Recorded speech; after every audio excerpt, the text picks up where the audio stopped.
De Saint Jean de la Croix, la montée du mont Carmel, livre 3, chapitre 32.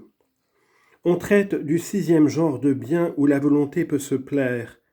On en représente les qualités et on en fait la première division.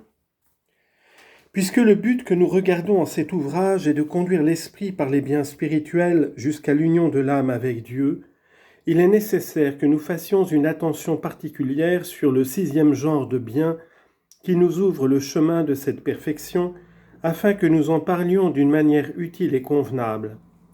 Car il est certain que plusieurs, n'ayant qu'une légère teinture des choses spirituelles, s'y appliquent pour contenter les sens et laissent l'esprit vide du fruit qu'ils en devraient recueillir. Si bien qu'à peine en trouve-t-on à qui le goût sensible de ces choses ne gâte l'esprit, parce qu'ils boivent l'eau, je veux dire, qui flatte leur sens de l'onction et de la douceur de ces saints exercices avant qu'elle coule dans l'esprit et qu'elle l'arrose. Et ainsi le cœur demeure sec, aride et fort stérile. Je dis donc, pour venir à mon sujet, que les biens spirituels comprennent, selon ma pensée, tout ce qui nous porte et nous aide à parvenir à la conversation de l'âme avec Dieu, au commerce de Dieu avec l'âme et à l'usage de toutes les choses divines. C'est pourquoi, en les divisant d'abord par le genre le plus universel, j'en remarque de deux sortes différentes. Les uns sont doux et agréables, les autres sont amers et affligeants. Et chacun d'eux se subdivise en deux espèces. Car, entre les premiers, il y en a quelques-uns qui viennent des choses claires et connues distinctement, et quelques autres qui naissent des choses obscures et cachées à notre esprit. Entre les derniers, il s'en trouve également qui procèdent les uns des objets évidents, les autres des objets confus et couverts de ténèbres. Nous pouvons distinguer aussi tous ces biens selon les puissances de l'âme, car les uns en tant qu'intelligibles regardent l'entendement, les autres en tant qu'aimables concernent la volonté, les autres en tant qu'imaginaires appartiennent à la mémoire. Nous ne prétendons parler présentement que des biens spirituels qui viennent des choses manifestes et distinctes et qui remplissent l'âme de douceur et de satisfaction. Chapitre 33. Des biens spirituels qui peuvent entrer dans l'entendement et dans la mémoire et de quelle manière la volonté doit se comporter à l'égard du plaisir qu'ils apportent. S'il fallait marquer ici la multitude des opérations de la mémoire et de l'entendement, et prescrire à la volonté la manière de se gouverner à l'égard du contentement qui en procède, nous aurions sans doute beaucoup à travailler. Mais comme nous en avons traité dans le second livre de cet ouvrage et dans quelques chapitres de ce livre 3e, il n'est pas besoin d'user de redites. C'est assez de dire que, comme, suivant les principes que nous avons établis, l'entendement et la mémoire doivent se vider de toutes leurs idées et de toute leur connaissance pour s'unir à Dieu par ce renoncement, de même la volonté doit se dépouiller de tout son plaisir pour arriver par cette abnégation à l'union divine.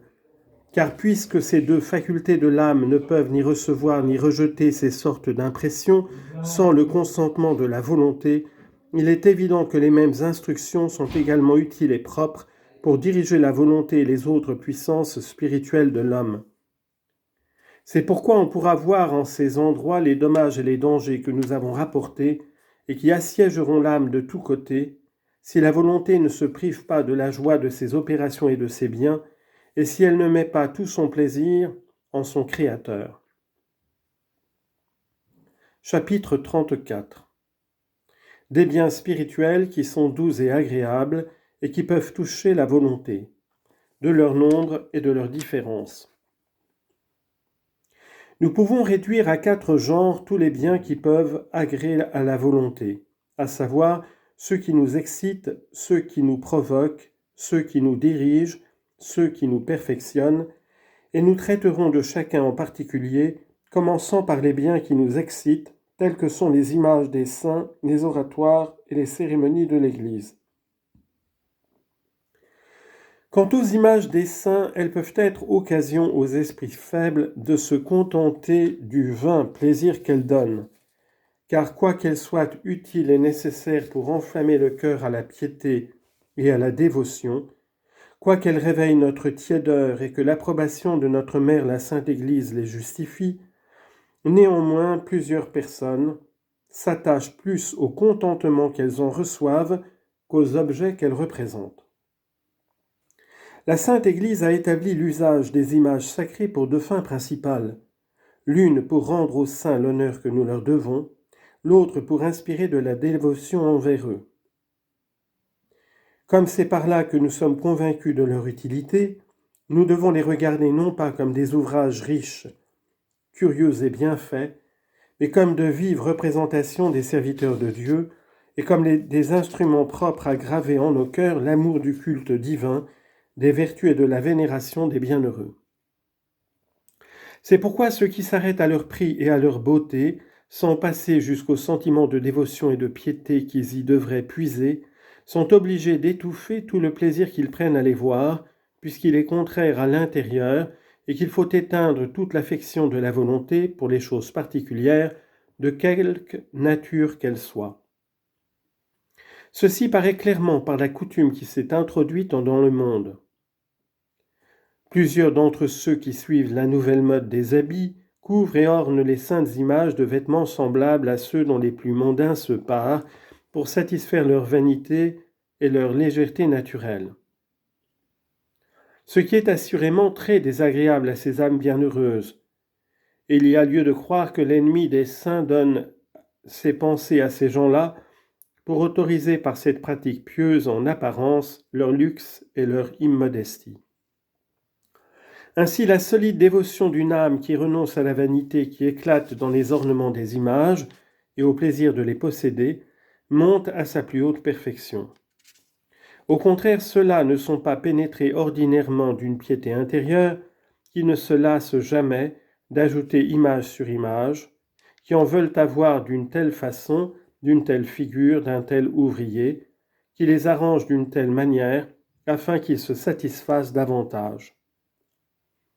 Quelquefois même, ils s'y affectionnent avec autant d'ardeur et de force que Michas et Laban s'étaient attachés à leurs idoles. Car le premier étant sorti de sa maison pleurait et gémissait, et jetait de grands cris après ceux qui emportaient ses figures.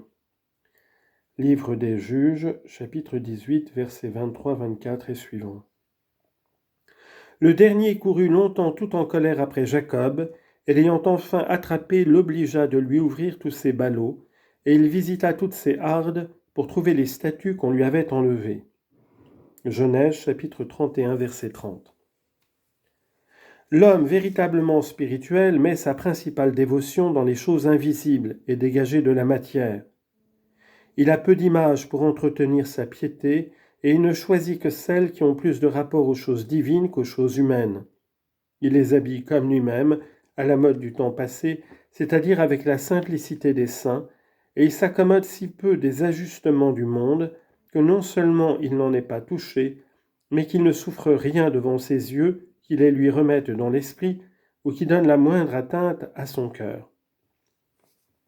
De sorte que si on lui ôte toutes ces représentations sacrées, il ne s'en afflige pas, se contentant d'imprimer en son cœur la vive image de Jésus-Christ crucifié, pour l'amour duquel il supporte patiemment et désire avec ardeur qu'on le prive de tout cela, et qu'on le dépouille même des choses qui lui semblaient être des moyens d'aller à Dieu.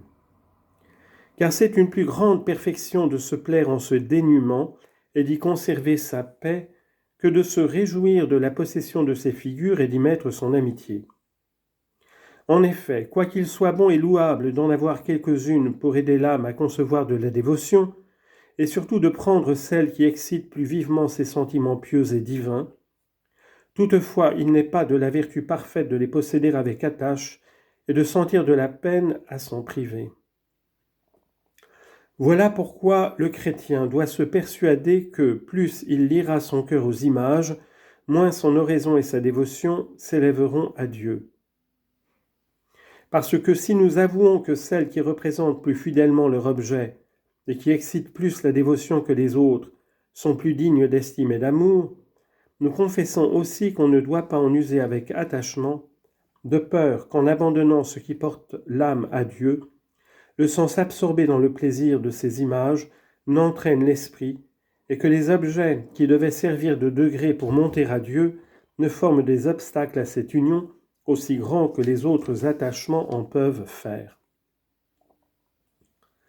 Mais, supposer que quelqu'un puisse excuser son affection pour les images parce qu'il ne sait ce que c'est que la nudité et la pauvreté d'esprit qui est requise pour achever la perfection de l'âme, personne au moins ne peut couvrir d'aucun prétexte l'imperfection qui paraît dans le choix des chapelets et des rosaires.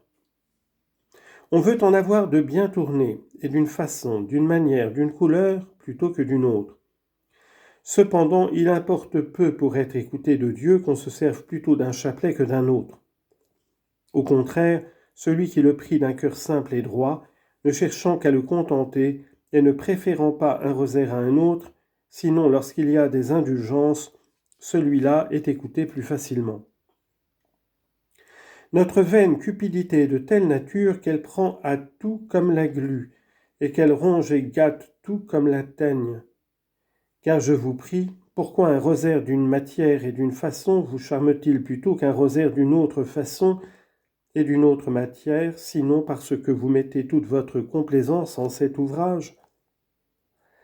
Pourquoi faites-vous attention à l'excellence et à la valeur d'une image plutôt qu'à la vertu qu'elle a de vous attirer à l'amour de Dieu, sinon parce que sa beauté et son prix vous flattent la vue et l'imagination ?